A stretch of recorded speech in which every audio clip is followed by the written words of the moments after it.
Delegate Troop Tuition. Delegate, delegate, delegate, delegate. ચાલો મિત્રો, હવે પ્રસ્તાવના ઇન્ટ્રોડક્શન સમજ્યા પછી ખરા અર્થમાં પાઠ શરૂ થાય છે. આ ટોપિકમાં આપણે અભ્યાસ કરવાનો છે વિવિધ જૈવિક ક્રિયાઓ. મિત્રો ખાસ કાળજી રાખો, આ ટોપિકમાં આપણે અભ્યાસ કરવાનો છે વિવિધ જૈવિક ક્રિયાઓ. હવે મિત્રો મારી વાત સાંભળજો કે પહેલા તો જૈવિક ક્રિયાઓ એટલે શું એ સમજીશું.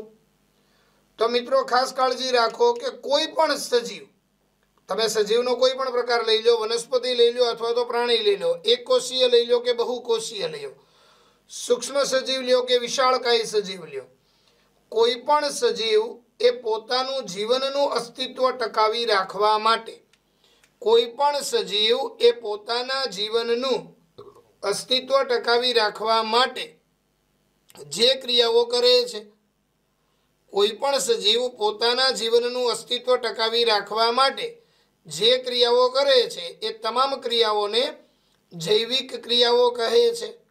બરાબર ને? સજીવ છે, આજે જીવતો છે અને મરેલો છે કે મૃત છે, એ બંને વચ્ચેનો ડિફરન્ટ જ આ છે કે ભાઈ જે સજીવ છે, બરાબર, જીવંત છે, એ પોતે શું કરે છે? અલગ અલગ જૈવિક ક્રિયાઓ કરે છે. અને જ્યારે આ જૈવિક ક્રિયાઓ પૂરી થતી જાય છે, બંધ થઈ જાય છે, અટકી જાય છે, ત્યારે સજીવ મૃત થાય છે. એટલે સજીવ પોતાનું જીવન ટકાવી રાખવા માટે જે બધી ક્રિયાઓ કરે છે, પછી ક્રિયાઓ અલગ અલગ હોઈ શકે છે: પોષણ, શ્વસન, પરિવહન, ઉત્સર્જન. તો આ બધી જૈવિક ક્રિયાઓ છે. બરાબર છે?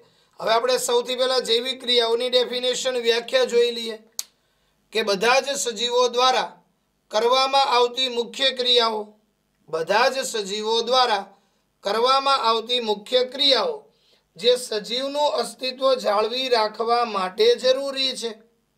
બરાબર છે? ફરીવાર રિવાઇઝ કરું છું કે બધા જ સજીવો દ્વારા કરવામાં આવતી મુખ્ય ક્રિયાઓ જે સજીવનું અસ્તિત્વ જાળવી રાખવા માટે જરૂરી છે તેને જૈવિક ક્રિયાઓ કહે છે. બરાબર? સજીવનું અસ્તિત્વ જાળવી રાખવા માટેની જરૂરી તમામ ક્રિયાઓ જૈવિક ક્રિયાઓ. હવે આગળ જોઈએ છીએ કે સજીવો માટે અગત્યની જૈવિક ક્રિયાઓ, કે ભાઈ કોઈ પણ સજીવ છે એ સજીવ પોતાનું અસ્તિત્વ જાળવી રાખવા માટે કઈ કઈ જૈવિક ક્રિયાઓ કરી શકે છે. તેમાં સૌથી પહેલી આવે છે પોષણ. સજીવનું અસ્તિત્વ ટકાવી રાખવા માટે સૌથી પહેલી ક્રિયા કઈ આવે છે મિત્રો? પોષણ. હવે મિત્રો કાળજી રાખો કે પોષણ એટલે સામાન્ય રીતે આપણે એવું સમજીએ છીએ કે ભાઈ ખોરાક ખાવાની ક્રિયા. બરાબર ને? કે ભાઈ કોઈ પણ સજીવ છે તે જીવંત રહેવા માટે શું કરે છે? સતત ખોરાક પ્રાપ્ત કરે છે, એટલે કે ખોરાક મેળવે છે, ખોરાક ખાય છે, તેને તમે પોષણ કહી શકો છો.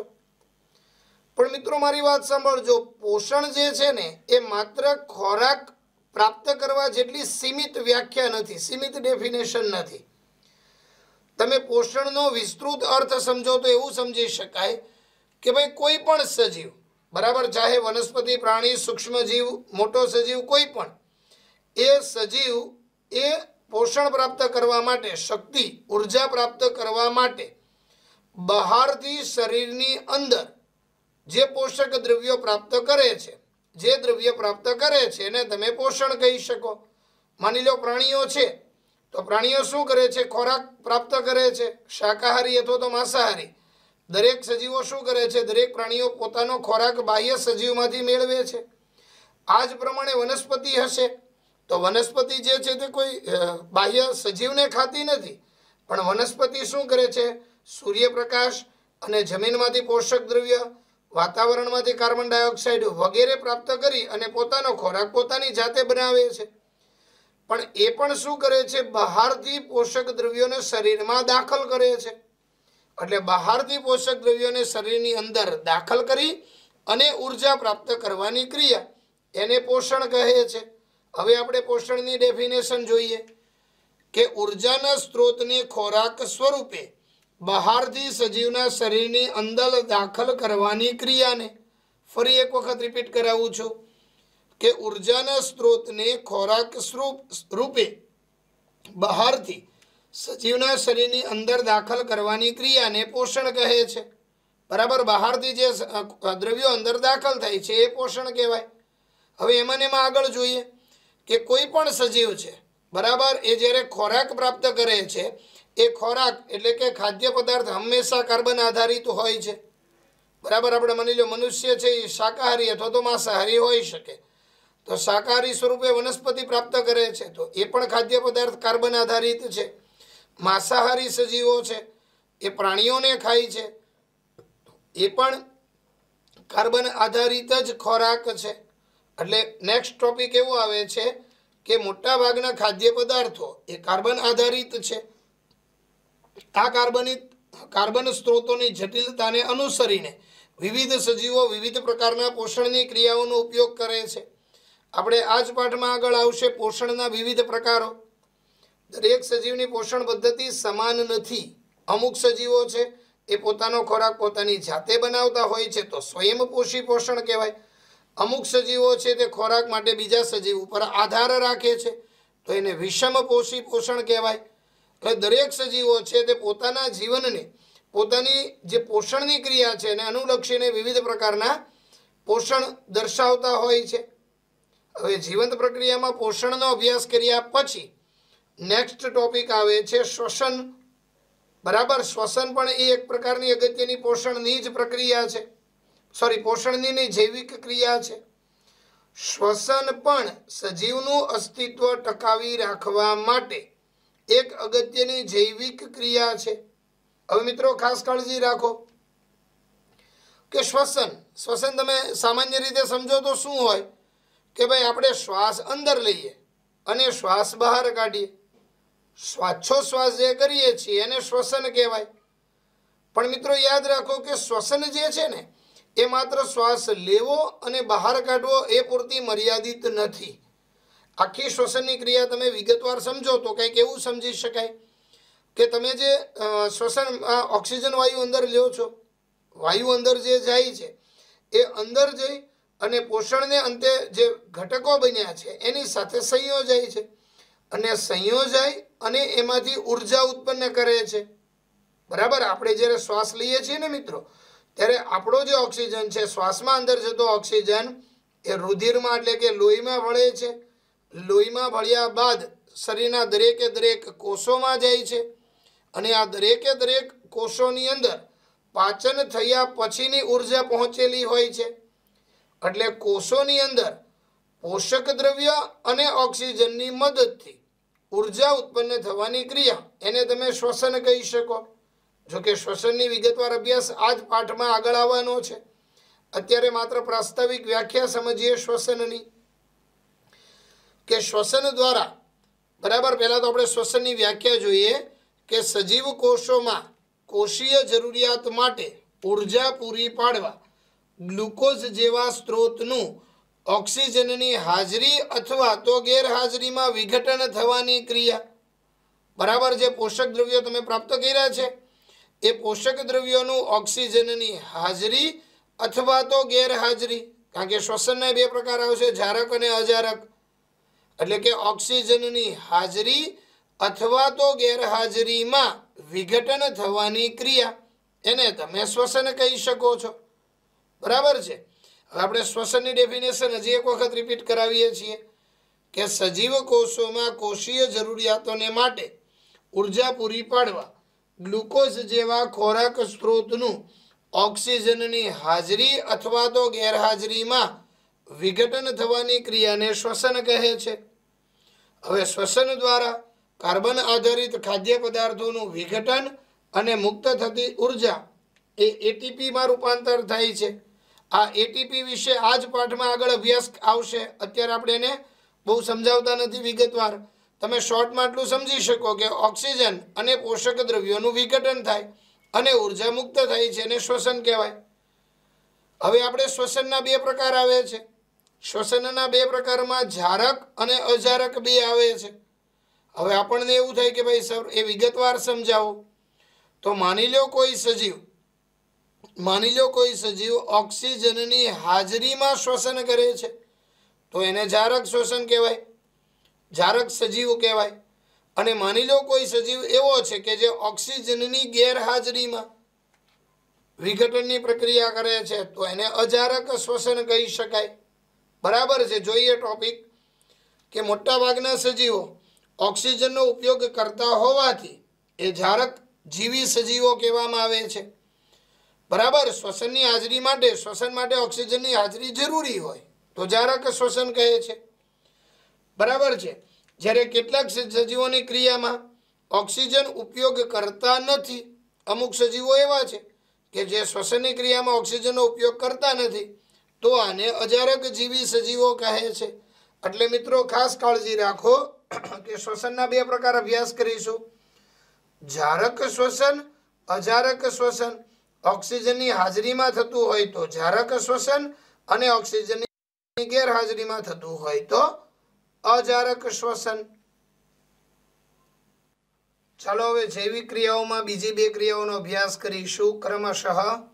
પહેલી છે વહન અને ત્યારબાદ અભ્યાસ કરીશું ઉત્સર્જન। હવે પહેલા મિત્રો સૌથી પહેલા આપણે વહન વિશે અભ્યાસ કરીએ। વહન એટલે શું? તો મિત્રો અહીંયા ધ્યાન રાખો કે ભાઈ કોઈ પણ સજીવ છે, માની લો સૌથી પહેલા બહુકોષીય સજીવની વાત કરું ને ત્યારબાદ એક કોષીય સજીવની વાત કરું। માની લો બહુકોષીય સજીવ તમે લઈ લ્યો। બહુકોષીય સજીવમાં પણ સૌથી પહેલા સિમ્પલ ઉદાહરણ મનુષ્યનું લઈ લઈએ તો તમે મનુષ્ય વિશે જાણો છો કે ભાઈ મનુષ્ય જે છે એ ખોરાક દ્વારા પોષક દ્રવ્ય પ્રાપ્ત કરે છે, શ્વસનની ક્રિયા દ્વારા ઓક્સિજન પ્રાપ્ત કરે છે અને એ દરમિયાન જ કાર્બન ડાયોક્સાઇડ વાયુ મુક્ત કરે છે અને આ ઉપરાંત ઉત્સર્જનની ક્રિયામાં તે ઉત્સર્ગ દ્રવ્યો ઉત્પન્ન કરે છે। હવે મિત્રો કાળજી રાખો કે દરેક સજીવ છે એ ખોરાક જે પોષણ પ્રાપ્ત કરે છે એના માટે વિશિષ્ટ અલગ અંગ છે, અલગ તંત્ર છે। શ્વસન માટે પણ એક અલગ તંત્ર છે, ઉત્સર્જન માટે પણ એક અલગ તંત્ર છે। તો તમે વિચાર કરો આ બધા માની લો પોષક દ્રવ્ય છે એ પાચન થઈને પેટમાં જમા થયા તો એ પેટમાંથી શરીરના વિવિધ અંગોમાં પહોંચાડવા જરૂરી છે। એ જ પ્રમાણે તમે ઓક્સિજન અને કાર્બન ડાયોક્સાઇડ વાયુની આપલે છે એ માની લો ફેફસામાં થાય છે તો એ ફેફસામાંથી દરેકે દરેક કોષો સુધી ઓક્સિજન પહોંચાડવો, કાર્બન ડાયોક્સાઇડ વાયુ પરત લાવવો જરૂરી છે। અને એ જ પ્રમાણે ઉત્સર્ગ દ્રવ્યો જે ઉત્સર્જન તંત્રમાં ઉત્પન્ન થતા ઉત્સર્ગ દ્રવ્યો છે એનો પણ નિકાલ શરીરની બહાર થવો જરૂરી છે। તો મિત્રો આ બધા જ પોષક દ્રવ્યો છે અથવા તો વાયુઓ છે અથવા તો ઉત્સર્ગ દ્રવ્યો છે એને શરીરના વિવિધ અંગોમાં પરિવહન વહન કરવા જરૂરી છે। એક જગ્યાએથી બીજી જગ્યાએ લઈ જવા પડે છે કે ભાઈ ફેફસામાંથી ઓક્સિજન આખા શરીરમાં પહોંચાડવો પડે, પાચન તંત્રમાંથી જે પોષક દ્રવ્યો છે એ શરીરના બધા કોષો સુધી પહોંચાડવા પડે। તો આ પોષક દ્રવ્યો, વાયુઓ અને ઉત્સર્ગ દ્રવ્યોને એક સ્થળેથી બીજા સ્થળે પહોંચાડવાની ક્રિયા, એક તંત્રથી બીજા તંત્ર સુધી, એક અંગથી બીજા અંગ સુધી પહોંચાડવાની ક્રિયાને તમે વહન કહી શકો। હવે વહનનો આપણે વિગતવાર પછી અભ્યાસ કરીશું, પણ પહેલા આટલું સમજો કે વહન જે છે ને તે એક કોષીય સજીવો અને બહુકોષીય સજીવો બંનેમાં અલગ અલગ ડિફરન્ટ રીતે થાય છે। માની લો એક કોષીય સજીવો લઈ લો અમીબા અથવા તો પેરામીશિયમ છે, તો હવે અમીબા છે અથવા તો પેરામીશિયમ જે એક કોષીય સજીવો છે એના શરીરમાં મૂળભૂત રીતે એક જ અંગ છે જે સીધે સીધું બાહ્ય વાતાવરણ સાથેના સંપર્કમાં છે। હવે એક જ કોષની અંદર પાચન, શ્વસન, ઉત્સર્જન આ બધી જ ક્રિયાઓ એક જ કોષમાં થાય છે। તો બધી જ ક્રિયાઓ એક કોષમાં થતી હોવાને કારણે તેમને એક કોઈ વિશિષ્ટ પેશી અથવા તો અંગ અથવા તો તંત્રની જરૂર નથી। બરાબર છે કે ભાઈ અમીબા જે છે એમાં એક જ કોષની અંદર પરિવહન થઈ જતું હોય છે, એક જ કોષ હોવાને કારણે એને વહન માટે વિશિષ્ટ પેશી અથવા તો અંગની જરૂર નથી। પરંતુ બહુકોષીય સજીવમાં સિમ્પલ ઉદાહરણ મેં તમને આપ્યું મનુષ્ય। હવે મનુષ્ય માટે પાચન તંત્ર પણ અલગ છે, શ્વસન તંત્ર પણ અલગ છે, ઉત્સર્જન તંત્ર પણ અલગ છે। તો એ જગ્યાએ જે દ્રવ્યો છે એ દ્રવ્યોને લાવવા લઈ જવા માટે એક અલગ તંત્ર, પરિવહન તંત્રની જરૂર પડે છે। બરાબર, એટલે એક કોષીય સજીવોમાં કોઈ વિશિષ્ટ વહન તંત્ર નથી, જ્યારે બહુકોષીય સજીવો છે એના માટે પરિવહન માટે એક અલગ ચોક્કસ તંત્ર હોય છે જેને પરિવહન તંત્ર અથવા તો વહન તંત્ર કહેવાય છે, જેનો આ જ પાઠમાં આગળ વિગતવાર અભ્યાસ કરીશું.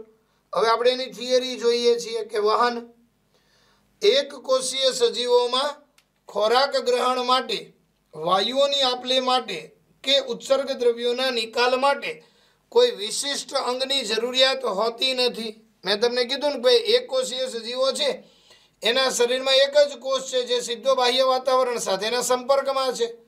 એટલે ખોરાક ગ્રહણ માટે, વાયુઓની આપલે માટે અથવા તો ઉત્સર્ગ દ્રવ્યોના નિકાલ માટે કોઈ વિશિષ્ટ અંગની જરૂરિયાત હોતી નથી, કારણ કે સજીવની સમગ્ર સપાટી પર્યાવરણ સાથે સીધા સંપર્કમાં હોય છે. એટલે ડાયરેક્ટ જ એ બધી જ ક્રિયાઓ એક જ કોષમાં થઈ જતી હોય છે. પરંતુ બહુકોષીય સજીવોમાં બધા જ કોષો એ પર્યાવરણ સાથે સીધા સંપર્કમાં હોતા નથી. બરાબર, મનુષ્ય છે અથવા તો બીજા કોઈ પણ બહુકોષીય સજીવો તમે જોઈ લો, આ બધા સજીવો એ સીધા પર્યાવરણના સંપર્કમાં હોતા નથી. આથી બધા કોષોની જરૂરિયાત એ સામાન્ય પ્રસરણથી પૂરી થઈ શકતી નથી. હવે અમીબાને બધા હોય ને એમાં એક કોષીય સજીવ હોય એટલે એક જ કોષની અંદર બધા જ દ્રવ્યોનું પ્રસરણ થઈ જાય. પણ બહુકોષીય સજીવોમાં સામાન્ય પ્રસરણની ક્રિયાથી બધા જ પોષક દ્રવ્યો, વાયુઓ અને ઉત્સર્ગ દ્રવ્યોનો પરિવહન નિકાલ નથી થઈ શકતું. તેથી શરીરના બધા કોષો સુધી ખોરાક અને ઓક્સિજનને લઈ જવા માટે તેમજ બધા જ કોષોમાંથી એકત્ર કરાયેલા ઉત્સર્ગ દ્રવ્યોને દૂર કરવા માટે ચોક્કસ વહન તંત્રની આવશ્યકતા રહેલી છે. અને એ જે ચોક્કસ વહન તંત્ર છે એને વહન તંત્ર અથવા તો પરિવહન તંત્ર કહે છે. અને આ વહન તંત્ર અને પરિવહન તંત્ર માટે સૌથી મહત્વનું પરિબળ જો કોઈ હોય તો એ છે રુધિર એટલે કે લોહી. મિત્રો, હૃદય દ્વારા આખા શરીરમાં લોહીનું પરિભ્રમણ કરાવવામાં આવે છે અને આ લોહી એ શરીરના દરેક અંગોને પોષક દ્રવ્યો અને ઓક્સિજન પૂરો પાડે છે અને દરેક કોષોમાંથી કાર્બન ડાયોક્સાઇડ અને ઉત્સર્ગ દ્રવ્યોનો શરીરની બહાર નિકાલ કરવામાં મદદરૂપ થાય છે. બરાબર, જેનો આજ પાઠમાં આપણે વિગતવાર અભ્યાસ કરીશું. હવે ત્યાર પછીનો છેલ્લી જૈવિક ક્રિયાઓ ઘણી છે પણ આ પાઠમાં ભણવામાં આવનારી છેલ્લી જૈવિક ક્રિયાઓ ઉત્સર્જનનો આપણે અભ્યાસ કરીશું. બરાબર, હવે ઉત્સર્જન એટલે શું? તો મિત્રો મારી વાત સાંભળજો કે કોઈ પણ સજીવ છે એ દરેક સજીવ શું કરે છે? સતત ખોરાક પ્રાપ્ત કરે છે. હવે ખોરાક પ્રાપ્ત કરે છે તો એ ખોરાકની સાથે જે ઉપયોગી કાર્બનિક દ્રવ્યો છે એ તો પ્રાપ્ત કરે જ છે. આ ઉપરાંત અસંખ્ય ઝેરી વિષારી દ્રવ્યો પણ શરીરમાં દાખલ થાય છે. આ ઝેરી વિષારી દ્રવ્યો મોટાભાગે નાઇટ્રોજન યુક્ત હોય છે. તો મિત્રો મારી વાત સાંભળજો, જે પાચનની ચયાપચયની ક્રિયા થાય છે એ ચયાપચયની ક્રિયા દરમિયાન જે નાઇટ્રોજન યુક્ત ઝેરી વિષારી ઉત્સર્ગ દ્રવ્યો ઉત્પન્ન થાય છે, આ ઝેરી વિષારી ઉત્સર્ગ દ્રવ્યોને શરીરની બહાર નિકાલ કરવાની ક્રિયાને તમે ઉત્સર્જન કહી શકો છો. બરાબર, જે સામાન્ય રીતે મૂત્રત્યાગની ક્રિયા દ્વારા થતી હોય છે ઉત્સર્જનની ક્રિયા. બરાબર, જે હમણાં આજ પાઠમાં આગળ અભ્યાસ આવશે. પહેલા એની થિયરી જોઈએ કે ભાઈ ઉત્સર્જન તો કે આ ક્રિયામાં એટલે કે ઉત્સર્જનની ક્રિયા દ્વારા નાઇટ્રોજન યુક્ત હાનિકારક એ ચયાપચયીય દ્રવ્યોને દૂર કરવામાં આવે છે.